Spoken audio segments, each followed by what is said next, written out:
Okay, let's do that introduction again. Ms. Amato is going to be presenting on myocardial tissue specific DNA methylation, methyltransferase 1 knockout in rats and mice, maybe? Right? Yes. Okay, go for it. Okay. So to start, I'm gonna introduce a little bit about heart failure. So it's a major cause of death in the US, and it's where the heart can't adequately pump enough blood to meet the demands of the body. So there's already a number of molecular pathways involved in the development of heart failure, and this study investigates a new pathway, which is the DNMT1 gene, which stands for DNA methyltransferase 1. So the author's hypothesis is that DNMT1 is involved in the development and progression of heart failure.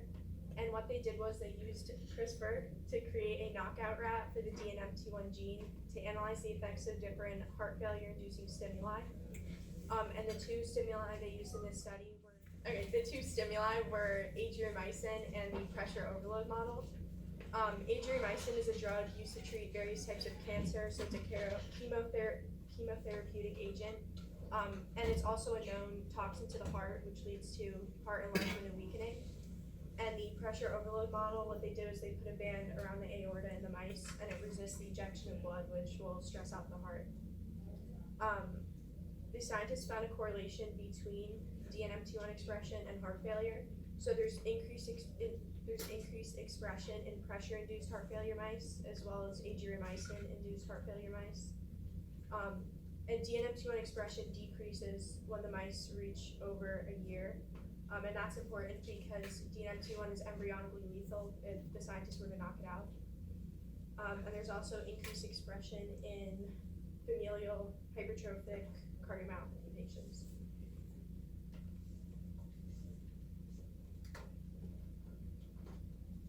So the first figure, A, it's an immunofluorescence detection of different stains.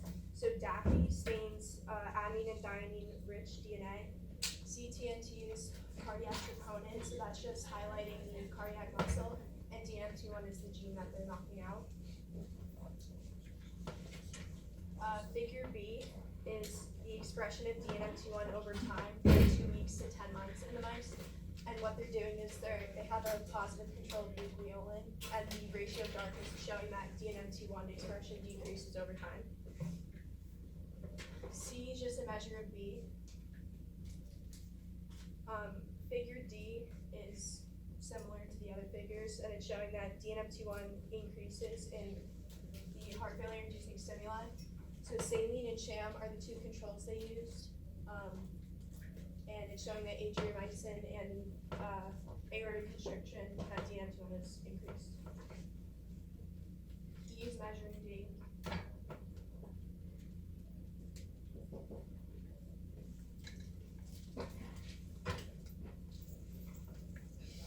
So this pedigree is showing that there were two experimental groups of mice they created. So one was the DNMT1 conditional knockout, and the other was the alpha myosin heavy chain Cree rat. So since DNMT1 is embryonically lethal, they had to do a conditional knockout. So they used myosin heavy chain, which is a heart muscle specific constricted protein. Myosin heavy chain is the promoter, which activates the Cree recombinase, and that is what knocks out the DNMT1 genes in only the myocardial tissues. So figure C is showing that DNMT1 is not present in the knockout as compared to those treated with NTG, and the nucleolin is the control. And E is kind of confusing because they overlap the lines, but it's showing that the wild type rats treated with adriamycin all died while the other groups did not.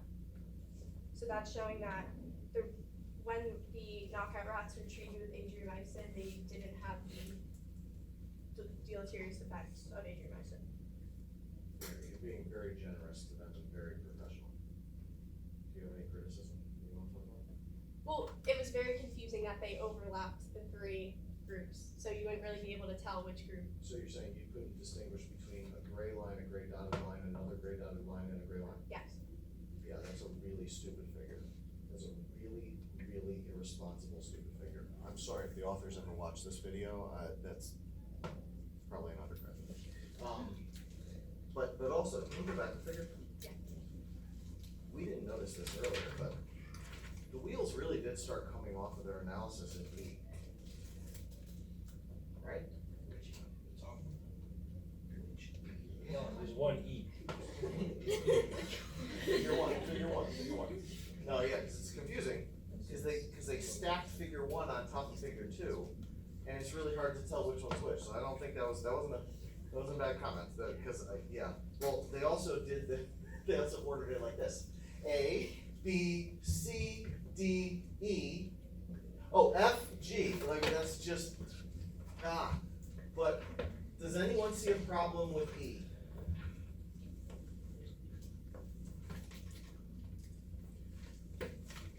Journal Club is also about trying to figure out how things should properly be done. What's wrong with E? I'm okay with the symbols. Although they really should have picked 4 different symbols, right? Yeah.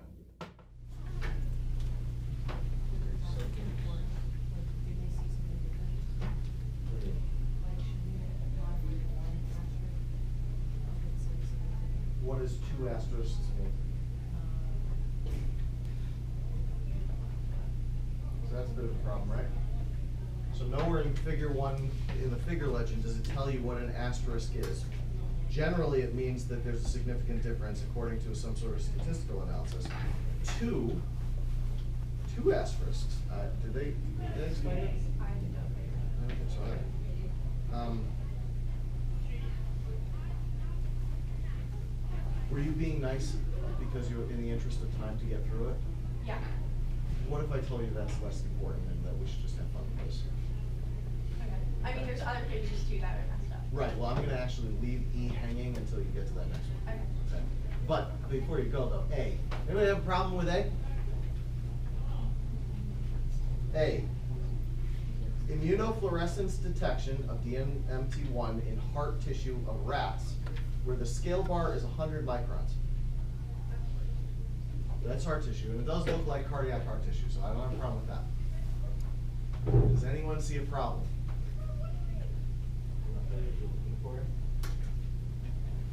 Well, they sort of do. So DAPI, as Jordan said, DAPI kind of stains DNA. So you know that when you see the stain there, you're looking at the nucleus. The CTNT is standing for what, Jordan? Cardiac troponin. Okay, so that troponin is one of the main chemicals involved in the cardiac muscle fiber contraction. And you only find it in muscle fibers. DNMT1 is the thing we're actually looking at. And so you look at the merge image, and that image is showing that, I guess showing that there's some overlap between DNMT1 and nucleus, right? That's the conclusion that they're getting, right? Which makes sense, because where's DNA located? In the nucleus. And so a DNA methyltransferase should probably be active in the nucleus, right? Okay, here's my problem with this. Well, does anybody see it first of all? I said the DAPI stains DNA, right? So that's a nucleus right there. So is that and that and that and that. Anybody see a problem? Why is there like a stretched out, like, it's that in the middle between the two? That's a nucleus. That's a nucleus. Yeah, it's the one on its side. You're kind of looking at it from the side. Compare that to that. You see it? Like, it doesn't tell you the magnification. Well, they said that this scale bar is 100 microns. And I'll tell you from experience that, yeah, this scale bar right here, that's 100 microns. That is not 100 microns. That's about 10 microns. So this row right here is actually zoomed in, and they didn't tell you that anywhere in the paper. So you have to actually know what you're looking at to see, oh yeah, I guess they decided to zoom in. Can't you infer that though? No, that's inappropriate. You need to say what you did. You can't just be like, they'll get it. Because if you assume anyone's gonna get it, they're not gonna be able to reproduce your results again, right? Okay, but that's not the worst. Go ahead, Jordan. Okay, way are echoes of the heart, and it's just showing that the wild type Adriamycin was the only abnormal echo. Figures B, C, D, and E there were a lot of problems with, because they didn't actually compare the wild type to the knockout. They only compared the wild type to the wild type and the knockout to the knockout. But what the figures were showing, they compared heart weight to body weight, and figure D is fractional shortening of the ventricle. And one of the problems with it is if you go to the statistical analysis, they said that they were doing ANOVA testing. Where do you find this statistic? It's on page, actually, they're not labeled. Yeah, Pages not are not labeled. labeled. It's on the one where the results start, right before the first figure.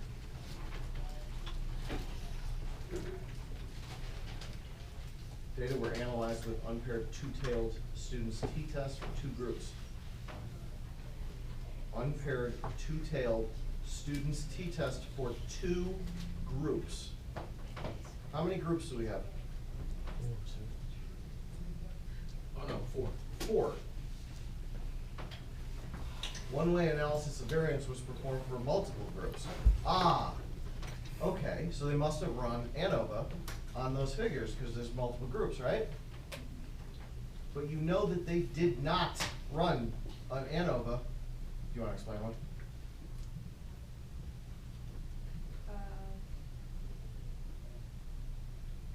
Well, it's not in the paper. No, this one's an inference. This is just from yeah, you just look at it and, right, and so, first of all, I know, because in this one, never mind, I thought maybe they mentioned what the asterisk is. The asterisk is significant.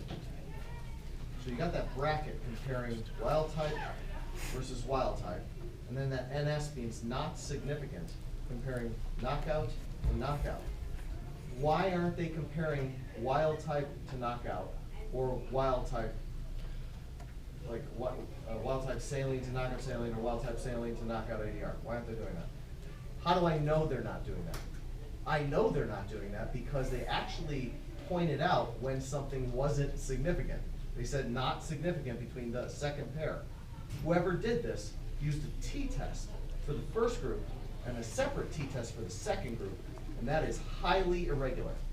That is, I would have rejected the paper immediately if I saw this. That is not how you run stats. Do you remember why we think they did that? Why they decided not to run the ANOVA?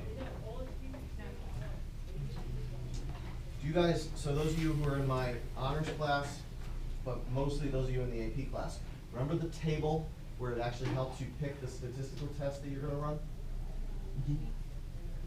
Yeah, right? Okay. Huh? You do? Kai. Kai's one of the options, right? But in that test, it asks you, are the data parametric or non-parametric? Parametric means that you have a normal distribution and that the variance is the same between groups. Are the variances the same between this group and this group? No. No, not even close, right? You can't run a parametric test. You can't run an ANOVA on that. You really aren't supposed to even run a t-test on that, but apparently they didn't know how to run a non-parametric test. So this is super misleading and super inappropriate. So are you saying that this paper is not valid? I'm saying that this paper is certainly questionable and needs to have been reanalyzed. I wouldn't, if I was reviewing the paper, I wouldn't have necessarily rejected it outright. I would have told them that they need to run a whole bunch of other tests. That's a rejection with the possibility of revision. Okay. Okay, this figure's a little better.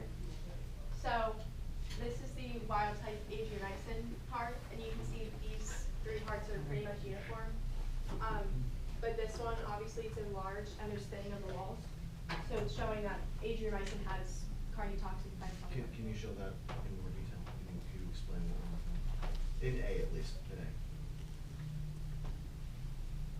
You You said. mean that row? Yeah, what we Okay. see is what? You can see if the heart's enlarged Right. and that the walls are thin. Because what is that an image of? The heart. A longitudinal section of Yeah. the heart. Right? Yeah. So it's almost like a frontal section, really thin slice, showing how the thickness, the variable thickness of the ventricles. Can you point out which ventricle is which? Are you saying they cut it? Yeah. It was Like- a very thin slice, because you can actually see through it. Oh, Right? so it's This is, thin. this is probably about 40 microns thick, yeah. Alright. Probably, I don't know, because they didn't say.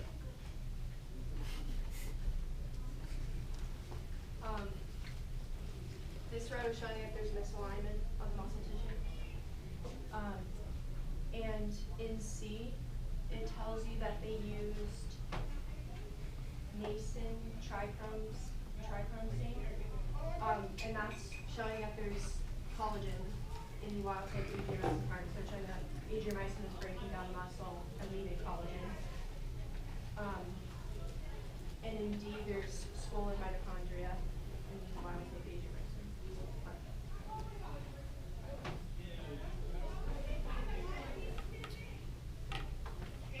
Okay, this is where people can come in, because these figures don't make sense.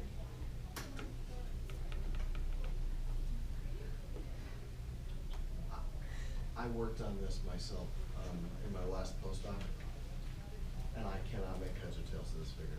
I really don't understand it. So I've been trying to pick it apart, tease it apart to see why they would say, like, the reason you put a figure in a paper is because showing something graphically is an easier way for the human brain to actually process information.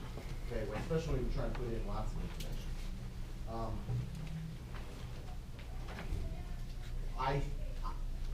I think that especially D, all that accomplishes is gobbledygook.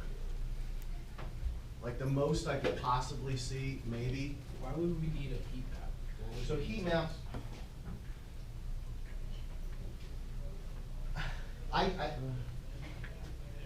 I'll take this one, okay? That way, pressure's off you, because I'll put pressure on me. I don't, because I don't understand this. Hold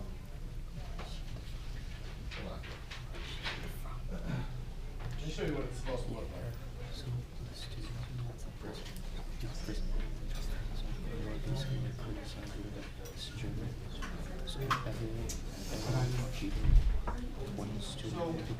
like I said, I used to work on this in my last postdoc.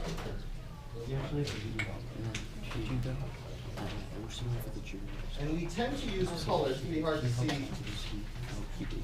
but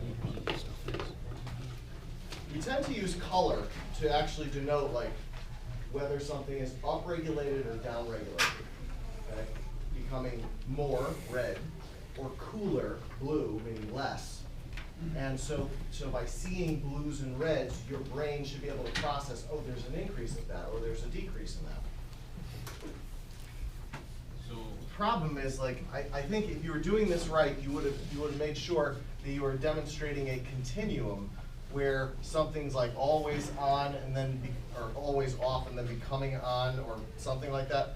And what you're seeing here is that the wild type saline, the controls, there's lots of downregulated stuff. And these, I think, again, does not expressly say in the figure legend, which is very bad. I think these are individual rats or mice. Because that was another. They go between rats and mice. Right. What's the title of the paper? Rats. There's mice in it. Did you catch that? There's mice in it also, and it's like, well, why? When are they talking about mice and when are they talking about rats? And why did they choose to kind of jump in between one and the other? I don't know. But what this is showing is either an increase in the number of genes or a decrease in the number of genes that are transcriptionally regulated depending on the scenario. And I could not make heads or tails of what that was supposed to mean. were you just saying that heat map is not correct? I'm saying that that heat map is not, no, it might be completely their data. I'm not saying they made it up or anything. But that's not how you're supposed to do No, I just don't think it's informative. It's not really actually giving us any conclusions. We don't know what's actually happening. So let's go to the next one.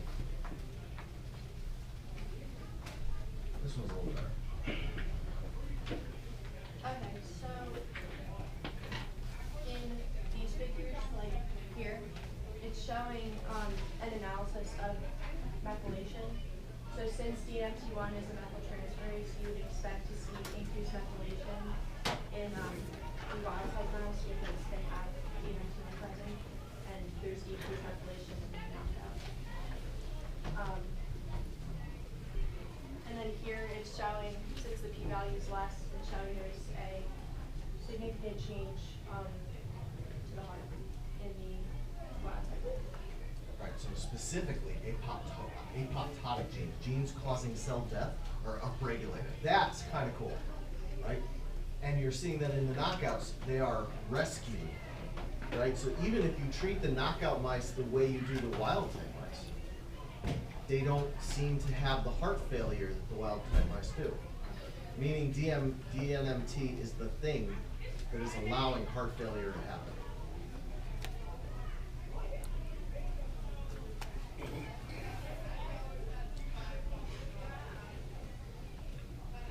Okay, so some takeaways. Creating a conditional knockout allows scientists to study an otherwise embryonically lethal knockout in the lead. Eliminating DNMT1 prevents the deleterious effects of heart failure and user stimuli. The DNMT1 knockout, it can become a means of protecting the hearts of patients who require adriamycin for the treatment of cancer. And inhibiting the DNMT1 gene could be used for the general